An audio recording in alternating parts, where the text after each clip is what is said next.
Good afternoon. I'm Mary Jane Marchisotto, and we're delighted today to be here.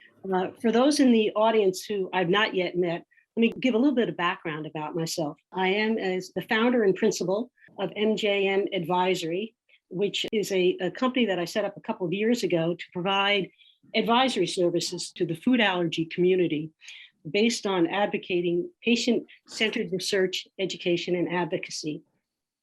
Previously, I was the executive director of the Food Allergy Initiative in New York, which is one of the predecessor organizations of food allergy research and education, where I was the senior vice president of research and international for years after the merger to form FARE. While at FARE, I worked very closely with doctors Jim Baker and Nick Lucas and others at the Mary Weiser Food Allergy Center for about 10 years on advocating and patient-centered research. Among other things, we formed the FARE Clinical Network, which, as you know, Michigan is one of the founding members, started the FARE Patient Registry, and other topics that we're going to discuss today. In addition, I currently serve as chair of the EACI, the European Allergy, Asthma, and Clinical Immunology Patient Organizations Committee, which is a network of about 35 leading patient groups from around the world who engage in similar work. I'm delighted today to introduce Dr. Linda Herbert, who's an assistant professor and licensed psychologist at Children's National Hospital in Washington, D.C. Linda and I, as you learned through today's presentation, have been working together for as long as for about 8 years, I think. Linda completed her PhD in Human Services Psychology at the University of Maryland in Baltimore in 2011. She completed a postdoc fellowship at Children's National in Washington and joined the faculty in 2013 as an assistant professor in the Department of Psychology and Behavioral Health and Health Sciences, and also as an assistant professor in the Department of Pediatrics at George Washington University School of Medicine. Currently an associate professor at Children's National, and as I said, a licensed psychologist. Linda is the director of psychology research and clinical services for the Division of Allergy and Immunology, a program she started in 2013, and which represented one of the first such programs in the United States. Linda is a NIH-funded clinical researcher whose primary research includes understanding the identification of medical and psychosocial factors related to adjustment to food allergies among patients and their caregivers, the development of clinical interventions that support patients in their food allergy management, and in a greater understanding of health disparities among food allergy patients from diverse demographic and socio-psycho backgrounds. She's authored over 40 publications, is a member of the editorial board for the Journal of Pediatric Psychology, and is on the medical advisory board of the Food Allergy Fund. And I guess I'd like to add a close friend and advisor with whom I've had the pleasure of working. So I'd love to introduce you to Linda and begin by asking Linda, with those introductions in place, tell us why understanding using food allergy patient voices to guide research about mental health needs is important to study. Well, thank you so much, Mary Jane. I'm really excited to be here and to have this conversation with you. As you've noted, we've had the pleasure of working together for a really long time, and putting together this presentation and this conversation has just reminded me of all of the collaboration we've done and really what we've been able to accomplish so far. So I'm excited to be able to share this with all of you. As you can see, the title of this is Using Food Allergy Patient Voices to Guide Research About Mental Health Needs. And I think that this topic is so important because we have some research that tells us about the stress that's related to living with food allergy. We know that there is increased anxiety among families and children who are managing this. But sometimes what's missing in all of that is really hearing patients' voices and their needs and desires to help drive some of this. And so one of the things that Mary Jane and I have been so passionate about is ensuring that our work is informed by what patients are telling us they need. We want to be able to improve communication. We want to be able to improve decision-making for food allergy management, and we want to be able to improve treatment outcomes, but we can't do that if we make assumptions as researchers about what's best for families. So ultimately, we really just need to know, what do you all want? What do families want? So that we know how best to help and how to partner. The goal is for us to be partners, not, these experts who come in and say, we know what's best. You know yourselves best, and we want to respect that. That's wonderful. Thank you, Linda. So in order to set the stage for how this conversation has evolved over the almost last decade, I'd like to show, or ask you to show, 3 charts which demonstrate your points, and importantly, that access to food allergy mental health services is a growing global problem, and that organizations and institutions such as Children's National or the Weiser Center at Michigan need to provide interdisciplinary services as part of their care team. So perhaps you could quickly review the kind of findings, and then we'll go backwards. Yes, yeah. So I think I like this idea that we're going to show you some of the big picture stuff that we have found, and then we're going to show you how we got there. So this first slide that you're looking at comes from a project that's called the GAP study, which is a global assessment of psychosocial experiences and needs with mental health services across many different countries, and we'll get into that certainly.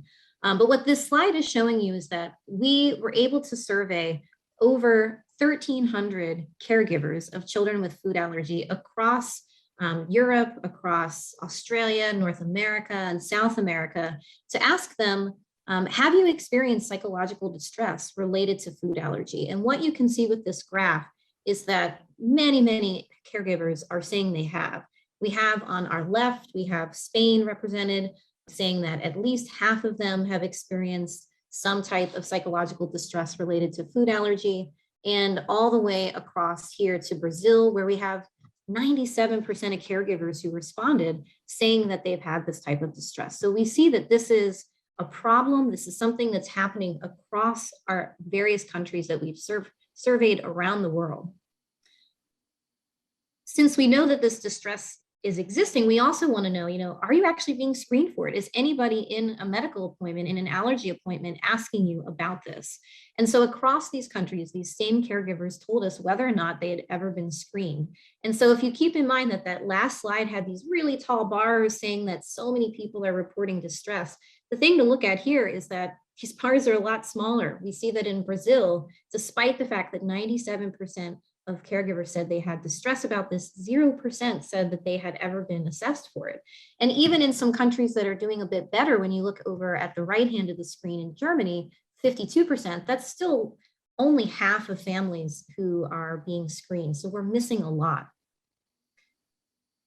So I told you that we are going to kind of work backward, and this slide is illustrating for you the progression of the studies that we have conducted. And the slides that I just showed, those graphs, they're really looking at this last box here, this Global Food Allergy Management Patient Health, Mental Health Survey. We had 3 other things that have gotten us there, and we're going to start now by going back to this original work, this Food Allergy Stakeholder Survey, and we'll lead you through everything else. Thanks, Linda. That's terrific background for setting the stage. So I guess the beginning is back in 2015-16, Dr. Baker and I put an application into PCORI, which is the Patient-Centered Outcomes Research Institute, federally funded grant program, for a 2-year grant to systematically look at prioritizing, from a patient perspective, research in food allergies. And we did that by organizing something called an Outcomes Research Advisory Board, which was 4 boards of interdisciplinary specialists, patients, caregivers, clinicians, psychologists, industry, a really diverse group of people to look at needs. And then we came together and discussed it in 2017 when a very pregnant Dr. Herbert was a moderator who helped lead the group through a conversation as to what the consensus priorities were, and to then present that to the professional clinicians, scientists, researchers, and regulators at the food allergy research retreat. So Linda, can you walk us through what the findings were and why they were important? Absolutely. So, so as Mary Jane said, we had these outcomes research advisory boards that were composed of a variety of stakeholders, and they were really kind of based regionally. We had 4 different regions. We met via phone. This was before really Zoom was being used a lot. So we were meeting by phone to ask questions and gather information. And then we were able to come together in person in April of that year. And there were 5 areas that really were standing out. One had to do with diagnostic testing and predictors and biomarkers. There was a strong endorsement from individuals participating on the ORAB that this was an area of priority. There was interest in developing treatments that can cure or lessen the severity of food allergy, strong interest in addressing challenges with product labeling. And this was before the act that has put sesame or will be putting sesame on food labels was passed. There was also strong interest in treatment of food-induced anaphylaxis, but then there was also significant interest in the psychosocial aspects of food allergy management. And based on what we were hearing from these white papers, we also conducted a survey of some of the stakeholders who were present at this research retreat. So we administered a survey to find out more about how things fell in line with these priorities. And as Mary Jane mentioned, the stakeholders included a variety of folks, parents of children with food allergy, healthcare professionals, advocates, industry reps.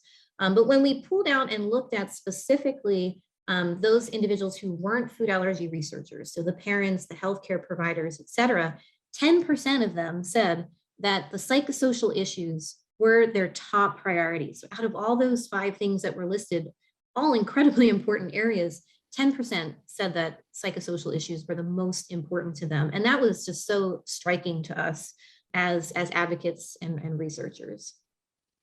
And we've talked about that 10% number, and we've also talked about how it is that you came to do what you're doing at Children's National. And I think it's a terrific little story. So could you share that with the audience? Sure. And I think this kind of highlights too, as I'll tell you about this, why patient voices are so important and how they can really have an impact. So as kind of heard with my bio earlier, I had gotten, had a background in child health psychology and was really interested in food and the way that meal times affected family function and adjustment and social activities. And when I was a fellow at Children's, I was approached by Dr. Hemant Sharma, who's the division chief of Allergy and Immunology. And he said that they had this robust food allergy task force that was composed of parents. They had at least a dozen, I forget the exact number now, but many, many parents who were there to advise them on what it is that the patients needed, how the clinic could be better serving families. And he came to me because he said these families are asking for help with the emotional aspects of food allergy management. He says, we want a psychologist. These families want a psychologist. So I was able to meet with them. We were able to talk about, business plan. We were able to talk about their priorities.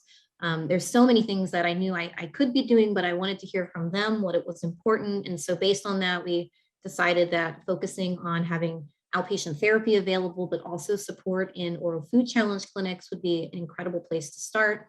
And they also gave me a mission to conduct research, and that's a passion of mine. So I knew absolutely that I wanted to include research in our program here at Children's too. So I was really driven by these families, and I was so happy that I was able to listen to them and to partner with them. And over the years, I've continued to go back to them and say, all right, what's next? What do you want? The whole reason that I've developed and piloted a parent mentoring program is because families said, we want mentorship. We want to be able to have opportunity to support each other and to get information outside of medical appointments. So we've worked on that.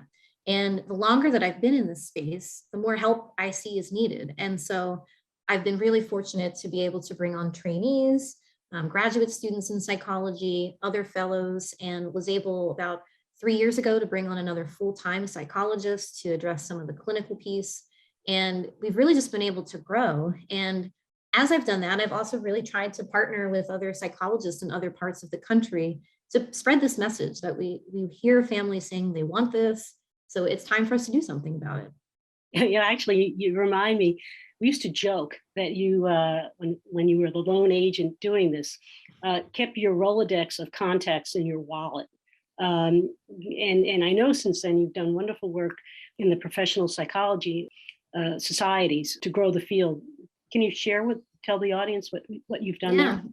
absolutely. So yeah, Mary Jane's right. I had an Excel spreadsheet that listed everybody that I knew that had any interest in this space. And I'm part of several professional societies. One of them is the pediatric psychology one. And there's a lot of special interest groups there. And what I noticed over the years is that there was not one that focused on food allergy or other allergic diseases. So since I had this list of psychologists, I partnered with another one of them to bring us all together at one of these professional meetings. And trying to remember now, it was at least 6 years ago, maybe 7, that we started this. And we met and we said, okay, we want to have a special interest group too. We want to make sure that we have opportunity to come together and to share our ideas clinically, to share our research ideas.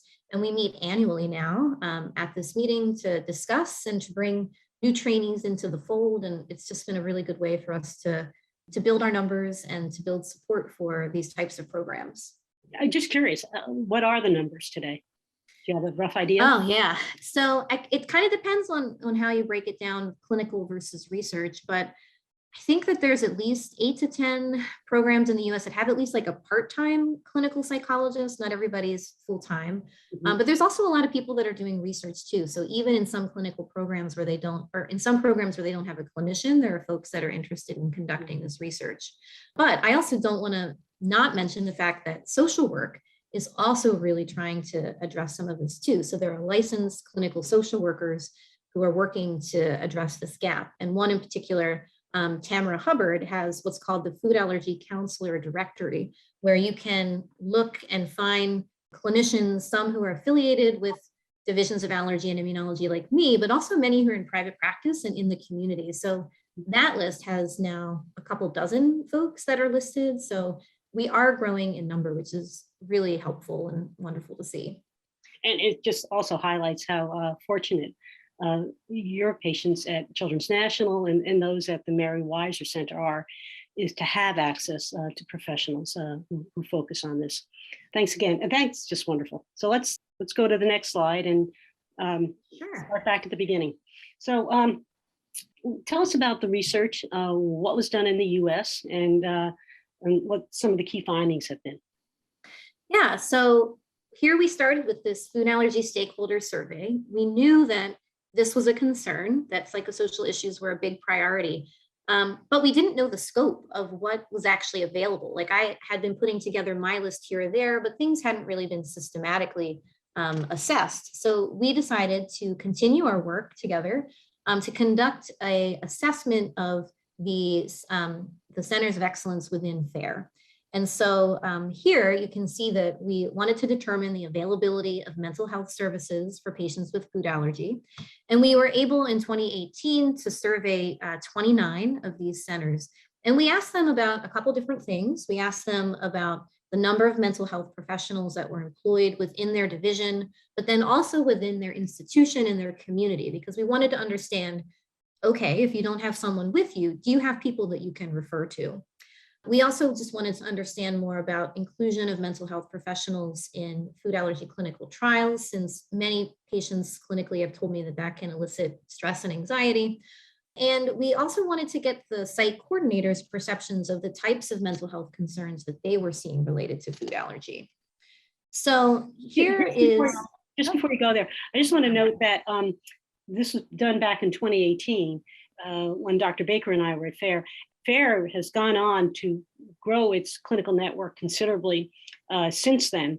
But at the time, there were 29 sites in the network. I think there are 60 or so today. I'm not exactly sure of the number. But we got 28 out of 29 to respond. So it was a terrific response rate, a really dedicated group. Yeah, we were really excited about that. Anytime we can get those types of recruitment numbers, we're happy. So to share with you a little bit of the results from that, this graph here is showing you the types of concerns that were noted. And so these numbers here representing the percentage of the centers that said that they were seeing these concerns.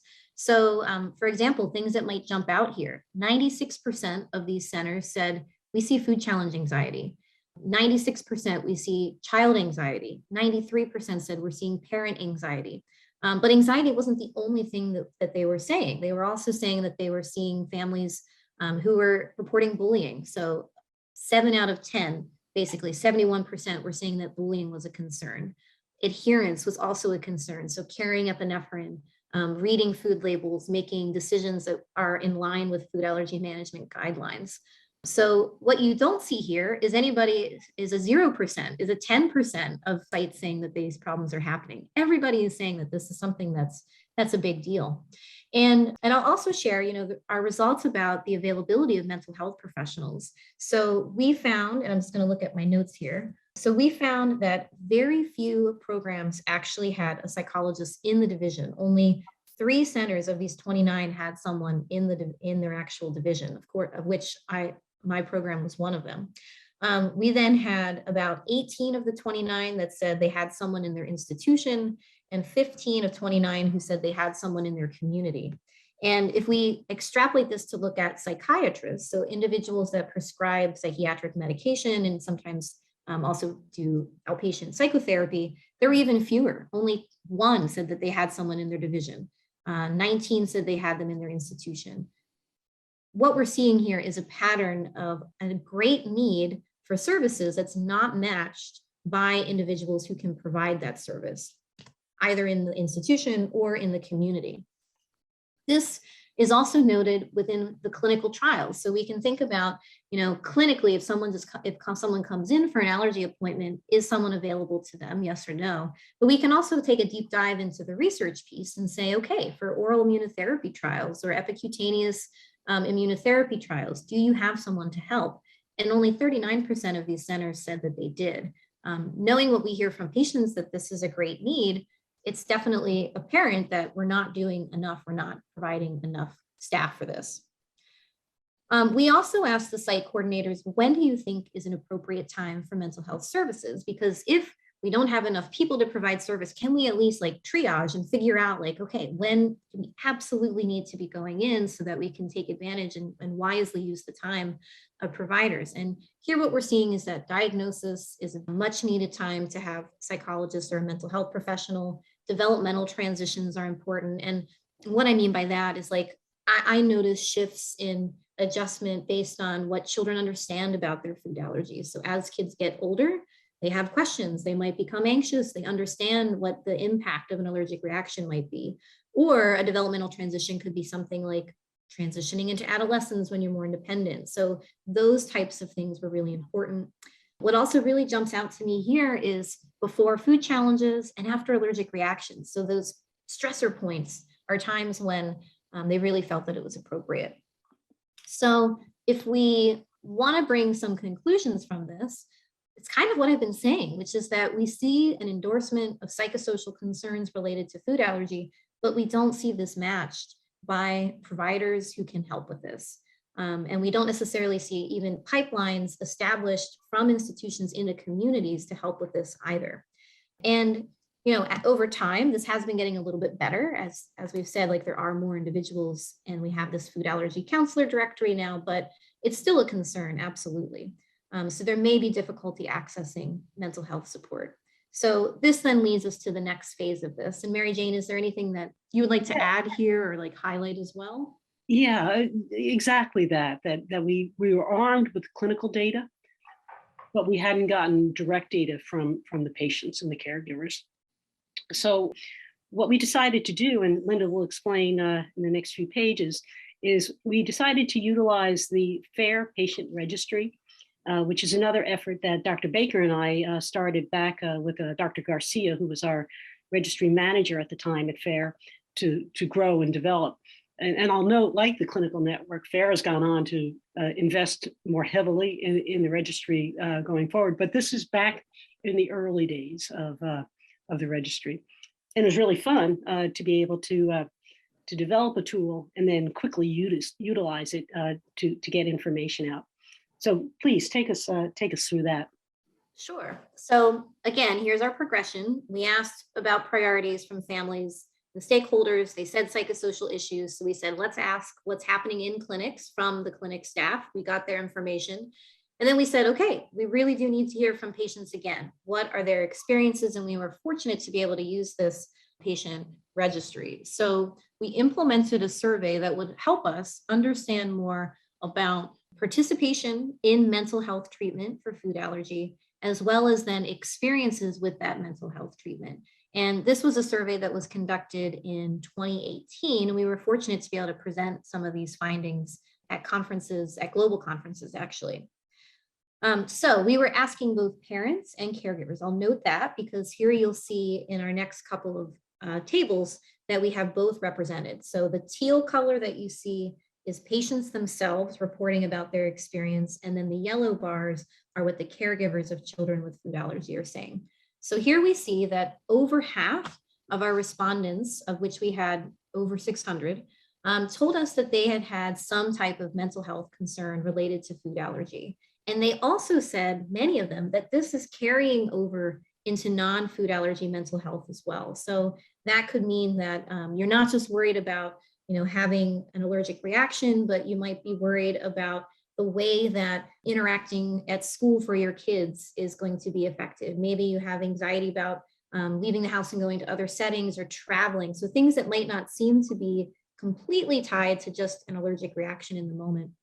And we also found that among the patients with food allergy, that 47% of them said they'd been diagnosed with a mental health disorder, and 15% of them said that they had been diagnosed if they were a caregiver.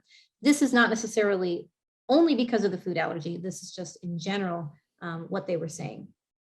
On this next slide, what you see is their report of common food allergy related mental health concerns. So the big ones here that are sticking out are things like general allergy anxiety after allergic reactions. We see that among caregivers, trusting in others with their child's care was something that was really concerning for them.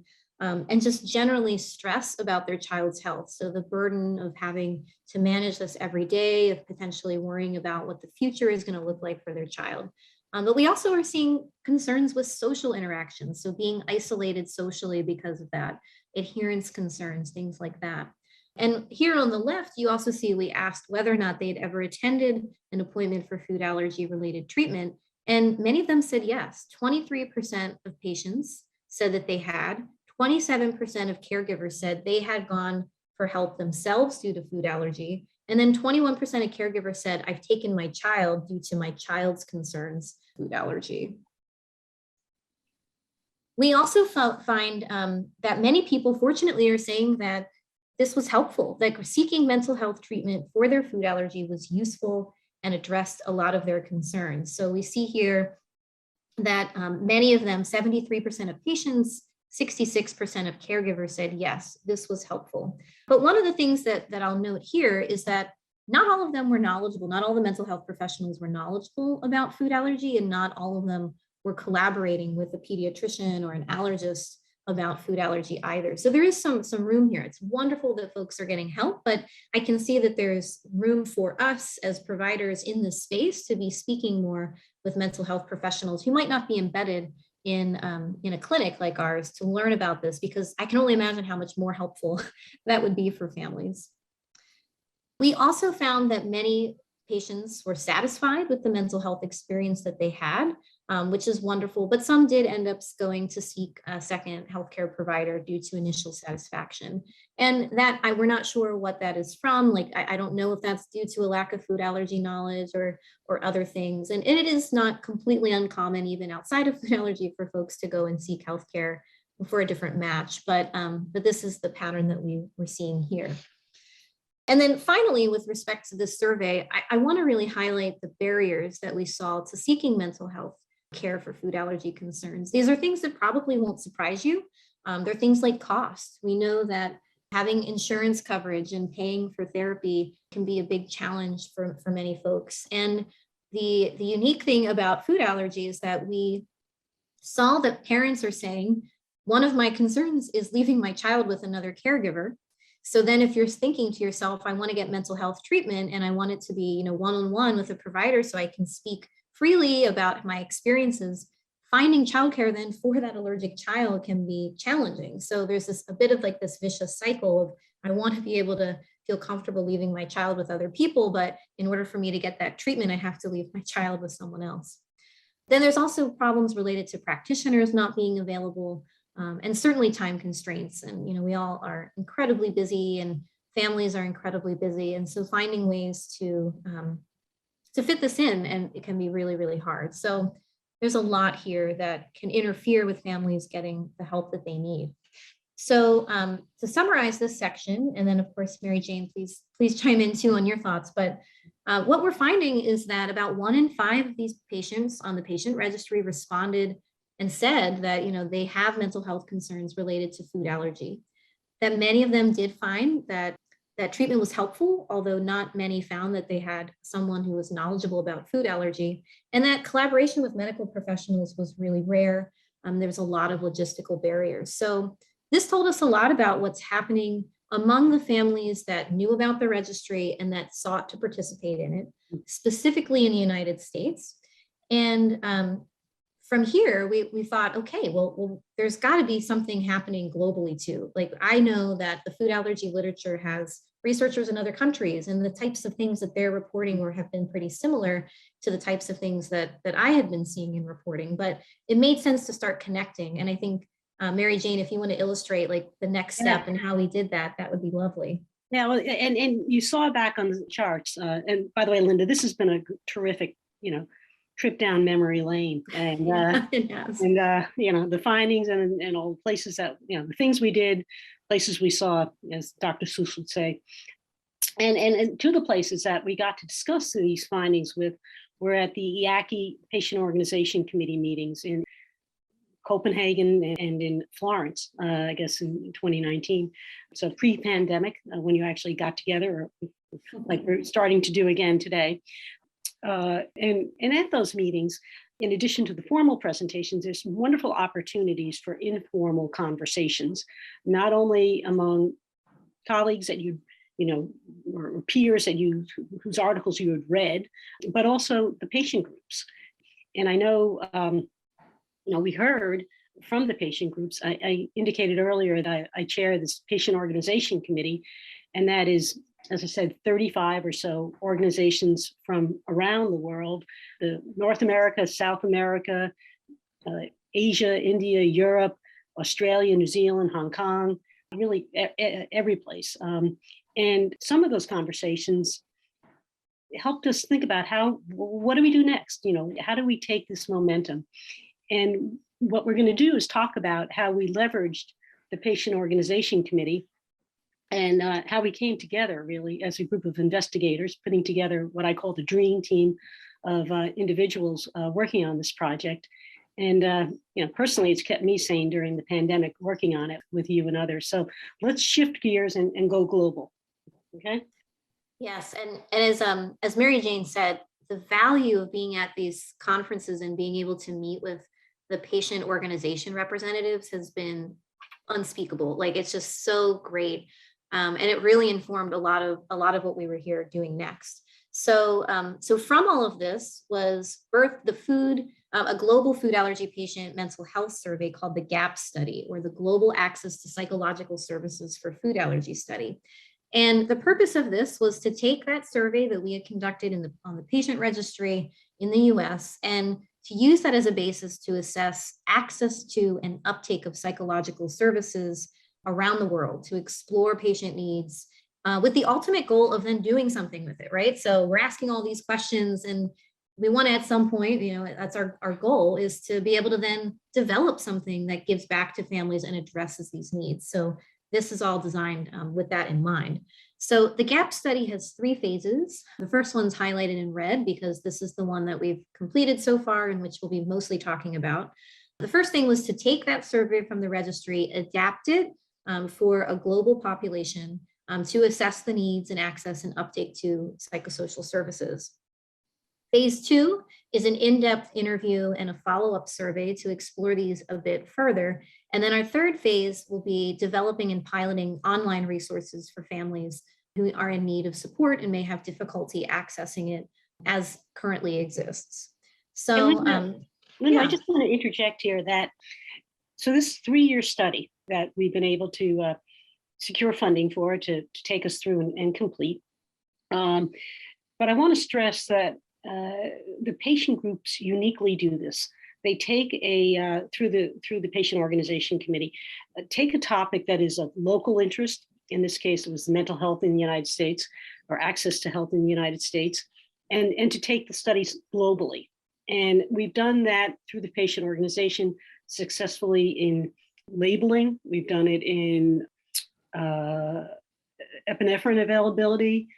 Now we're doing it in mental health, and a follow-up on labeling issues as well, and thresholds. So it's a wonderful example of the patient groups coming together on a volunteer basis globally to address a growing need and to create awareness about it. I also want to mention that the patient groups are heavily involved in this research. They're just not bystanders. The surveys were developed, but then reviewed by all the patient groups for input and geographic and cultural appropriateness. We translated, as Linda will tell you in a couple of minutes, into 6 or 8 languages, depending upon how you define French and Canadian French and Portuguese and Brazilian Portuguese. And to make sure that we were really getting, looking at cultural sensitivities correctly. But it's also patients wanting to be involved in research and in a meaningful way. So turn it back to you. Yeah, no, I love that addition, Mary Jane, thank you. So the way that we conducted this first phase 1 is that we put together this survey. As Mary Jane noted, we got input from the patient organizations on the content of it, on the wording of it. We wanted to make sure that we were really sensitive to the fact that mental health may be referred in different ways in different cultures. And, we wanted to make sure that we understood that, the term psychologist might not translate exactly. You might be getting therapy from different people. So we were really trying to be thoughtful about all this cultural piece. And ultimately, we were able to offer this survey in 6 languages. So English, French, we had folks that reviewed both French from the perspective of natives from France, as well as people from Canada, as well as German and Spanish and Portuguese, again, thinking about both Brazil and Portugal. I'm sorry, there's an error there, and Italian as well. And we use the same types of questions that we used in the other survey. So psychological distress related to food allergy, mental health screening and allergy appointments, mental health appointments related to food allergy, and barriers to seeking mental health care. And we had the survey out for several months, and we're really monitoring to see what kind of response we got. And we got such a wonderful response. And the data that we're reporting on today is this over 1,000 participants. And every country, I'll note, that is included in this had at least 100 participants responding. So we get a sense that we have an adequate sample from each of these different countries. So these graphs then are going to look very familiar to you, because this is really how we started the presentation. So now we've gotten through our phases to our 4th study, and we can look at this again. And it's now probably not going to be surprising to you that patients around the world are reporting that they're experiencing food allergy related psychological distress. So just to recap here again, no country is reporting less than 50% saying that they're having distress. The highest here is in Brazil and Australia, but across Europe, we're seeing this as well. And this graph is also a repeat of the one that we showed earlier, just to give you a sense of what we were going to talk about, where we see that many families are not being screened and assessed. And this really mirrors what we saw in the US, right? So we saw that there was a great need for services, but it was not matched by availability of services. This next slide, I will walk you through it. Oops, sorry, there's this one, and then I'll get to the one that I'll have to really walk you through. This one is asking about how many caregivers of children had actually visited or attended an appointment with a mental health professional. And we see here that there's a good proportion that have, with folks in the US responding, saying half of them at some point had met with a mental health professional. And what we don't really know from this exact slide is whether or not it was a consult session or more in-depth therapy, but we're seeing that people are accessing and making attempts to get some assistance with their concerns. This is the slide that I'll walk you through. It has a lot of pretty colors. This is a heat map. And basically what we did here is we asked families to tell us which of the following things were barriers to them getting mental health services for food allergies. So was it cost? Was it that a doctor wouldn't provide a referral? Was it finding childcare, a lack of insurance coverage, a practitioner not being available, a reluctance to potentially have a label for a mental health label, or time constraints? And the darker red, the darker you get in red, the higher the priority, or the higher the reason that they had that barrier. So what we see here is that this really stands out, that across all of these different countries, almost the number one unanimous answer is that cost was a barrier. And we also see here, number 2 and 3 listed by many, many countries is a practitioner not being available in their area. We're also seeing a smattering of 3s. And this is where some of the interviews that we want to do want to get at, like, well, what's really going on here? But we're seeing that across countries, there's a lot of other reasons being endorsed too. And there's a lot we can take from this. I think the big thing, though, is this cost factor, not finding someone available, not having these referrals. What we're not seeing is that folks are worried about this mental health label. Like, the message I'm getting from that column is that folks want help, and they don't perceive that the stigma of a mental health concern is something that's getting in the way. And I'll just note, this is just a little tangent, but many of the families that I meet with don't necessarily meet criteria for like a traditional mental health disorder. And I think that's something that is really crucial for me to talk with families about. It's a normalization and a validation of the stress related to food allergy management. I say to families all the time, anyone who has to do what you're doing is going to feel stressed sometimes. Anyone who has to do what you're doing might experience some anxiety. And that doesn't mean there's something wrong with you. It doesn't mean that, you have to have a label. It just means this is life with chronic illness. And many times I'm able to see patients simply because they have a food allergy and we know there's stress related to that. It doesn't mean I have to say you were diagnosed with XYZ anxiety disorder.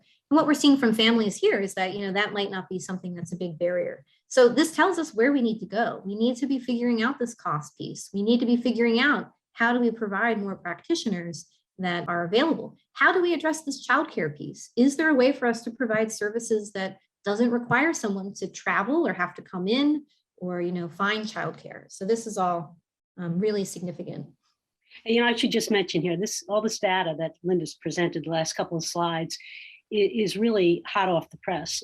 We, as a group, have been presenting our findings. I think I mentioned, we've never met in person. We've been working virtually since just before the pandemic began, and through teleconferences every other week, or 3 times a month, to progress this study. And as I said, it's been personally very rewarding and satisfying to do something of importance during the pandemic. And we have taken the data, and our colleagues have presented virtually at the British Society, called the BSACI, the World Allergy Organization meetings upcoming. Actually, they're going to be in person in Edinburgh, virtually at the IACI meetings.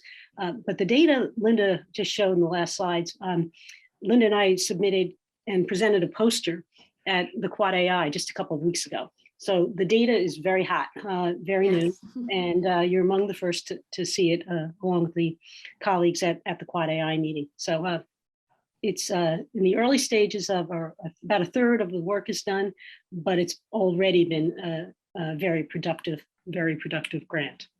Sorry, go ahead. No, I think that's a great addition, and really leads into these next 2 slides, which were presented by Dr. Rebecca Knibb, who's in the United Kingdom, at the British conference there. So the previous slides that I was showing you were looking specifically at caregiver experiences, but she was able to look at some of the data that we had from adults with food allergy too, and was showing that very similar patterns to barriers to seeking help. So both parents and adults with food allergy were saying that insurance issues, that cost, here, look how high that is, over 20% of folks were saying that cost was a major barrier.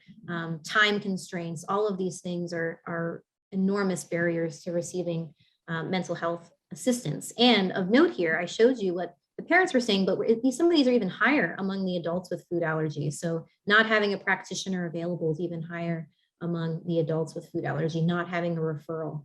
So there's a lot of work to be done in this space.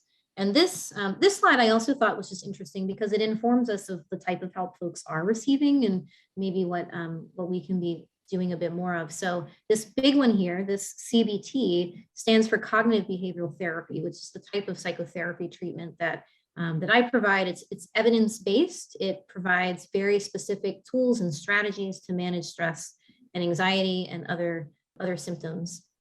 So a lot of folks are getting CBT, which I'm happy to see, but other folks are just getting assistance with procedural support. So like oral food challenges or blood draws. They're getting coaching, they're getting consultation, assistance with schools. Some folks are using medication. This is a really important one to report too, this trauma therapy, because we're more and more hearing about families saying that the experience of an allergic reaction can result in some acute trauma, even potentially more long-term trauma. So it's important to know that this is an area as well.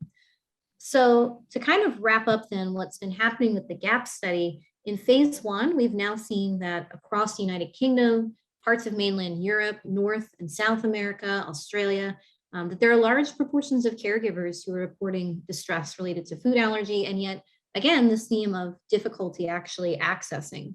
There is variability across countries, and we certainly want to understand that more too. We want to understand, why is there a difference between Brazil and the US and the UK, and what do we need to target for some of those countries? Who do we need to bring to the table to start having conversations about that? But by and large, cost is a huge issue. So it's going to be incredibly important for us to figure out how to provide more easily accessible, low cost or free resources to families to provide support. And as we think about what's happening next, and maybe one day we can come back and report on this too, we're further analyzing these differences, but we also have started phase 2, which is these interviews. And Dr. Rebecca Knibb has been spearheading this. And I know that, I believe, or Mary Jane, correct me if my memory is incorrect, but I think there's over 40 families so far who have already said that they would like to participate in these interviews. And we're trying to ensure that this is offered in multiple languages. We're trying to ensure that we're going beyond maybe the traditional families who hear about the study and want to respond, to try to reach people that are in areas of these countries that might have less access to resources, that might have lower income, that may speak other languages. It's all something that we're working on doing. And just eventually from that, go ahead. Yeah, along those lines. So Rebecca Knibb is at Aston University in Wales, in the United Kingdom. And the interviews or the requests, the advertisement for the interviews has only taken place in the UK so far. And within the first week, I think they had 50 respondents wanting to be interviewed. All the interviews, I should note, are going to be conducted by trained professionals. So we have largely PhD students at the universities lined up, who are trained in the area to conduct these interviews. And this, as Linda indicated, our hope is, our intent is that we translate the interview guide into other languages and then advertising and get, as we did on the data that she presented, statistically significant numbers in each country to validate the data we got there through the interview process. So it's just beginning, but as Linda said, maybe in a year, or 6 months, we get to come back and tell you what the interviews say. Yeah, and such good extra details, Mary Jane, thank you. And so ultimately, we want to basically thank patients for all of the effort and information they provided us by using that to develop evidence-based, data-driven resources for families. So online resources that are accessible to families, that are available in multiple languages, that are giving them the support in the areas that they need. And I'm hopeful that here's this slide that shows you all these different people that have been involved and all the support that we've received for this. I'm really hopeful that what we've started here is just the beginning of a continued collaboration for us all to keep asking these important questions and to keep hearing from you all about what you think is important, because my greatest dream and achievement, I think, in academic medicine is when I'm able to ask families what they need, research it, try something that will help them, see if it helps them, and give back to them, and have this iterative process where I ask, I build something, I implement it, I ask, does it work? I ask, what else? And I just keep going. I love that so much. And it's my hope that that's what we'll be doing here. Yeah, and I'll note that these investigators are, as Linda said, from US, Canada, UK, continental Europe. And I would say about half of them date back to working on the ORAB together. So it was Linda, Lisa, Doctors Herbert, Lombard, Vickery, Gupta, Warren, all worked on the formation of the ORAB and participated in making that the genesis of our work, continue to this day. So it's been a lot of fun and productive. And as you note, Linda, it's not over. It's far from over. The work in a lot of ways is really just beginning. So thank you so much for taking the time to meet. We do have some questions that if we want to take off this slide and just go back, we can do that, or leave it on, whatever you like. But maybe we have a couple of minutes for questions if you want to do that now. That'd be true. Yeah, we'll just go back to our title slide and just leave that there. I think that's probably okay. Perfect. A good one to have. Yeah. Okay. Great title, by the way. Linda came up with that. We added something back and forth, but I think it's very descriptive and certainly very appropriate. So I guess the first question is, Linda, what are the big issues you're seeing in your clinic, in your practice today? And as you look back over the pandemic, the next question I'm going to ask is, let's look at what the benefits that have come out of the pandemic have been. But first, what are the issues? What are the big issues you're seeing in clinic today? Yeah.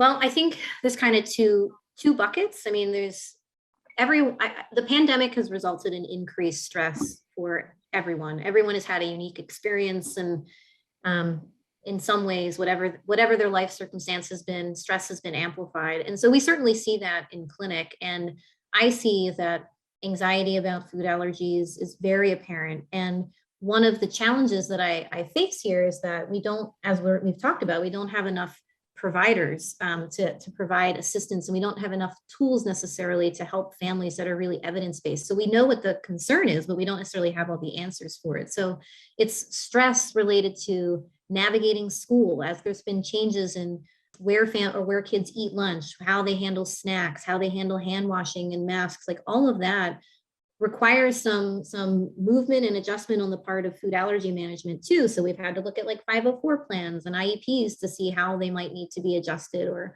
worked on.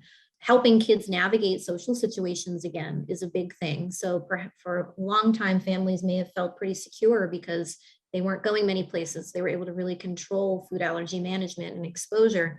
And now we see that people are figuring it out again. They're remembering like, okay, these are the things I have to do and plan and prepare for in order to navigate the world successfully. So I think that's a really big area. The other thing that I want to highlight that's a big passion of mine too is really understanding more about some of the health disparities aspect of this. And so I'm in food challenge clinic, and I see families who may have not been able to get in for a food challenge for a long time due to just barriers in their own life. I see families who perhaps have been diagnosed with food allergies for a really long time, when maybe there's some of them that they actually aren't allergic to, but they've had to continue avoiding them. We see families that may face food insecurity, and we know from some great work that the Food Equality Initiative has done that food pantries and things like that are not really able to provide allergen-free foods in the way that they need to. So one of the big things we're working on is trying to provide, better services to families that need them in that regard too. So there's a lot of case management that's going on right now. So it's been a very unusual last couple of years in providing services. What's the good thing that's come out of the pandemic in your practice?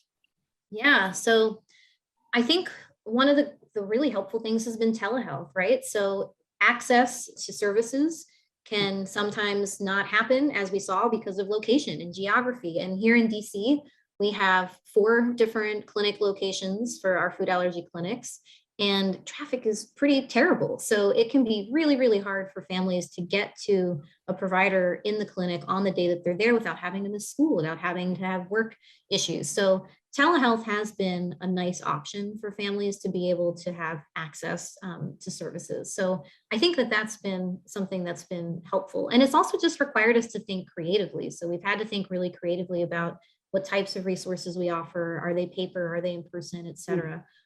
So there's a lot that we've learned from that piece of things. Yeah, and you noted the other day that the telehealth has also been helpful in your other passion, addressing the equity issues and equality issues and access to care. Yeah, absolutely. You mentioned, so let's tie this to the intervention that we're going to be developing after we conclude the interviews. What are we envisioning in an intervention, and how is that going to work? Yeah. So intervention development is really fun. I enjoy this a lot. So we hear from families that they need assistance with working with schools, with managing uncertainty, with managing how to know when and how to treat allergic reactions. That's a big, I would put that under a category of self-efficacy for food allergy management.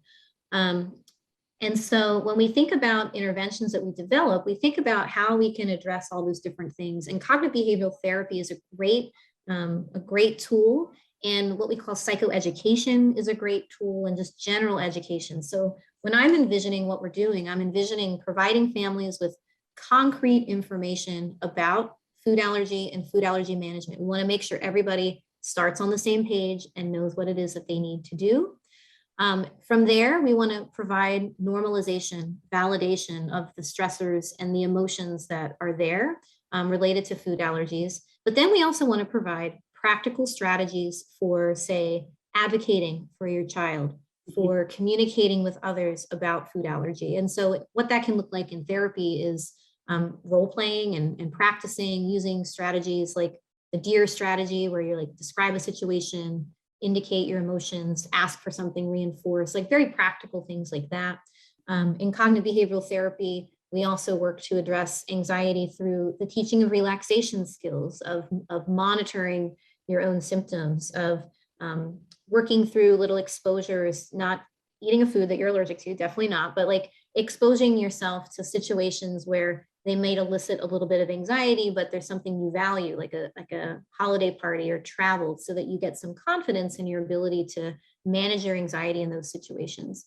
But these are all just, ideas. These are things that I've been working on in my own clinic. What's really important is that all of this will be shaped by the voices of the patients. So if we're hearing that certain topics are more important and more relevant than others, those are the ones that we're going to hone in on, and we're going to ask for feedback. So this is all very iterative too. Yeah. And along with, I should have mentioned when we put up the team of investigators working on the GAPS project that it includes psychologists such as yourself, or doctors Nib and Herbert, Jones in the UK, but also clinicians, pediatricians. So it's an interdisciplinary team, all of whom have a focus professionally in looking at food allergies, but from different angles, and come together to solve the problem. And again, point out the patient voices. It's the patient groups who are involved, and getting out to the patients directly through the interviewing process. So what did I forget to ask you? Well, we've talked about a lot, but I certainly think that it's incredibly important that we reiterate the need to address health disparities here. There's a growing body of research that shows a disproportionate impact of food allergy on families who are Black, who are Hispanic, who come from backgrounds with low income. And we're fortunate that we have so many families telling us about their food allergy concerns, but we need to hear more from some of those families too, because they may have some unique challenges that we're not yet addressing.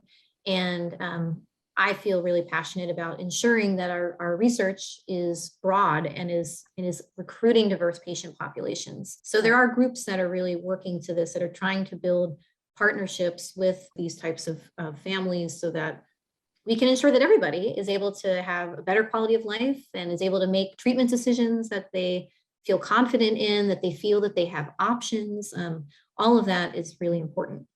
Yeah, and I'd notice, as you suggested, that we are, as a group, very aware and focused on doing that in the GAP study, and have intentionally been able to secure data to make sure that we have diverse populations and are addressing the issues. So, as I said, it's far from over, and it's been a heck of a lot of fun on this journey. And I want to thank you for taking all the time. I know you're got a very busy plate in front of you between your clinical work, your professional obligations, and your family obligations. So thank you so much for taking the time. And as I said, it's not over. We'll be back. No. Okay. Yeah, thank you, Mary Jane. You've shepherded so much of this work and couldn't do it without you. You're kind. You're kind.